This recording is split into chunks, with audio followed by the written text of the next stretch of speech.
हर बार जब हम प्लास्टिक की बोतल से पानी पीते हैं या प्लास्टिक के रैपर को फेंकते हैं तो उसका एक हिस्सा नदी, समुद्र या यहाँ तक कि हमारे शरीर में भी जा सकता है।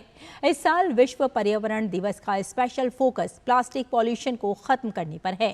पीएम मोदी के नेतृत्व में भारत प्लास्टिक वेस्ट मैनेजमेंट पर विशेष ध्यान दे रहा है।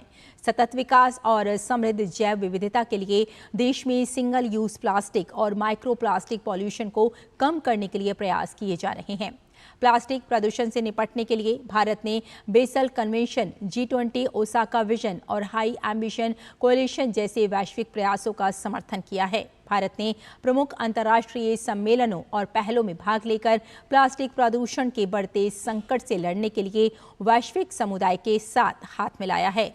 मई 2019 में भारत स्विट्जरलैंड के जिनेवा में संयुक्त बैठकों में शामिल हुआ और खतरनाक कचरे और रासायनिक उपयोग को विनियमित करने के वैश्विक प्रयासों का समर्थन किया। बेसल कन्वेंशन के प्रायर इन्फॉर्म्ड कंसेंट प्रक्रिया में प्लास्टिक वेस्ट को लाने में भारत ने महत्वपूर्ण भूमिका निभाई।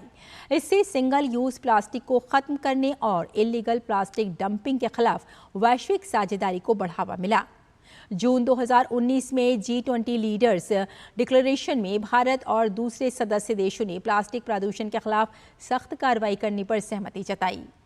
उन्होंने समुद्री प्लास्टिक कूड़े और माइक्रो प्लास्टिक को कम करने के लिए प्रतिबद्धता जताई और 2050 तक महासागरों में कोई भी नया प्लास्टिक कचरा डालने से रोकने का लक्ष्य रखा।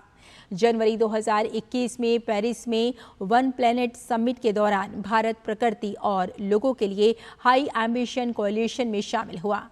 इस वैश्विक पहल का लक्ष्य 2030 तक दुनिया की कम से कम 30% भूमि और महासागरों की रक्षा करना है।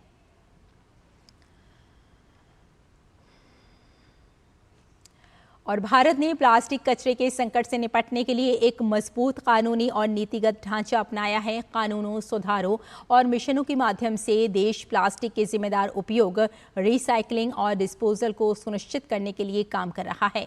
दिसंबर 2024 तक 103 लाख टन प्लास्टिक वेस्ट को प्रोसेस किया गया। प्लास्टिक अपशिष्ट प्रबंधन संशोधन नियम 2021 के तहत कई प्रावधान किए गए। इसके जरिए देश में single use plastic waste items को बैन किया गया। वहीं पतले प्लास्टिक कैरी बैग पर भी प्रतिबंध लगाया गया। राष्ट्रीय नियमों के अलावा कई राज्यों और केंद्र शासित प्रदेशों ने सिंगल यूज प्लास्टिक और कैरी बैग पर आंशिक या पूर्ण प्रतिबंध के लिए अधिसूचना जारी की। APR पोर्टल के जरिए उत्पादकों को जवाबदेह बनाया गया।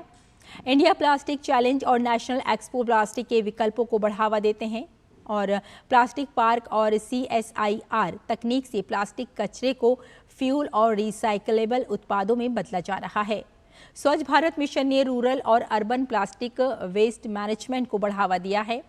कमलपुर और त्रिची ने कंपोस्टेबल बैग और कपड़े के थैले बनाने के अभियान में सफलता दिखाई है।